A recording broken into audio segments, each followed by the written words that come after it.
Happy Boxing Day, everyone. The High's packed its bags and it's heading out of town. The focus is now shifted to the wet weather invasion from the west. Coming up, warnings and everything you need to know about the wild weather within the hour. Right now, it's 6 o'clock.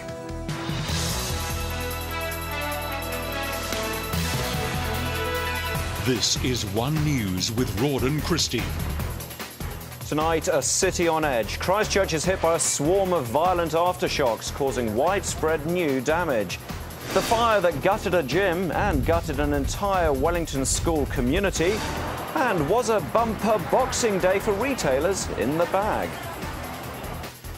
Kia ora, good evening. Christchurch remains a city on edge tonight after a cluster of damaging earthquakes. There have been 14 tremors since just after 2 o'clock this morning, all within a few kilometres of the city. The largest, at magnitude 4.9, was at 10:30 this morning. It was also the deepest of the quakes at 12 kilometres. The majority of the others were much closer to the surface, but smaller magnitudes. Well, Charlotte Bellis has been monitoring the official response to today's events and will update us very shortly. But first, let's go to Jack Tame with the details of what's been another very unsettled day for Christchurch. Jack. Rawdon, large parts of the Christchurch CBD are still cordoned off this evening, and as you can see, some of the buildings here have suffered pretty extensive damage. But we want to show you just how serious things could have been. Have a look at the building over here and the damage it suffered. It's pretty typical of buildings in the city. We've seen numerous buildings with this sort of brick damage today.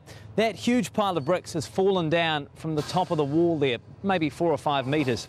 When you consider that pile of bricks, and you consider this is the sort of thing which have been falling off roofs and walls in the Christchurch CBD, and you consider that unlike September's earthquake, this morning there were thousands of people walking through the city, it's remarkable no one was seriously injured.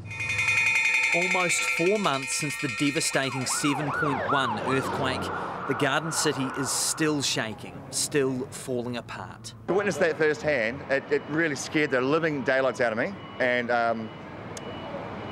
It was 10:30 this morning after a night of smaller shakes. A 4.9 aftershock struck, centred right under the city.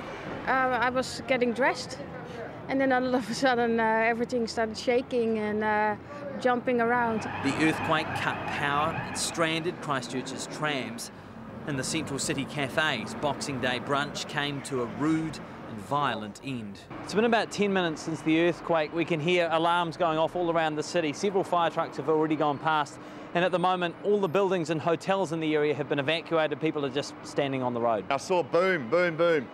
Buildings were exploding, and I thought it was glass, but it was rock. The damage in the middle of the city was extensive. All we're doing at the moment now is securing at-risk sites. In Cathedral Square, it's extraordinary nobody was seriously hurt. At the time of the earthquake, there were hundreds more tourists there than normal, courtesy of a visiting cruise ship. We've only been here for, what, an hour, and this is...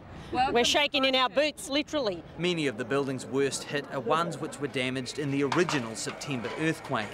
The base backpackers building had to be urgently evacuated, cracked throughout.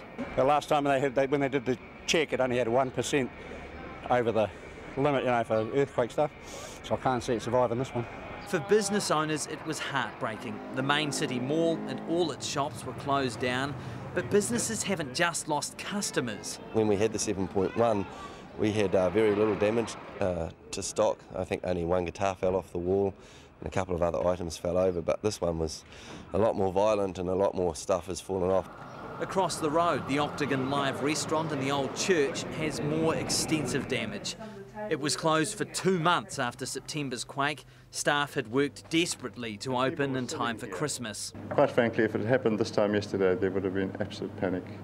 And as you can see on some of the tables, there's masonry that's fallen down, reasonably sized stones. As the afternoon rolled on, the aftershocks kept coming.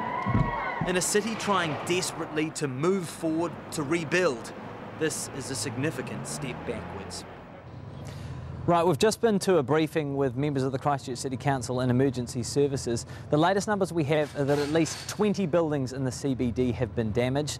Now, building assessors and contractors are going to be working until dark this evening to try and maintain some of those buildings and contain the damage. As well as that, an emergency response team has been set up at the Christchurch City Council, and they'll be monitoring the situation in the CBD overnight. All right, thank you very much, Jack. That's Jack Tame live there in Christchurch. Well, today's shakes meant there was no public holiday for Christchurch city officials and emergency services. They're still working to make sure buildings are safe and residents are out of danger. Charlotte Bellis is live in our Christchurch newsroom. Charlotte.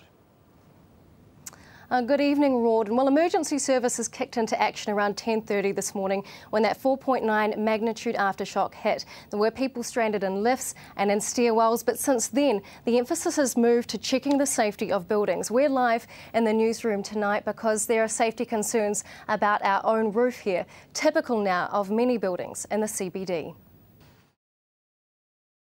What a wonderful couple. They must be exhausted. And that is One News for Boxing Day from all the One News team. Have a good night. Bye-bye.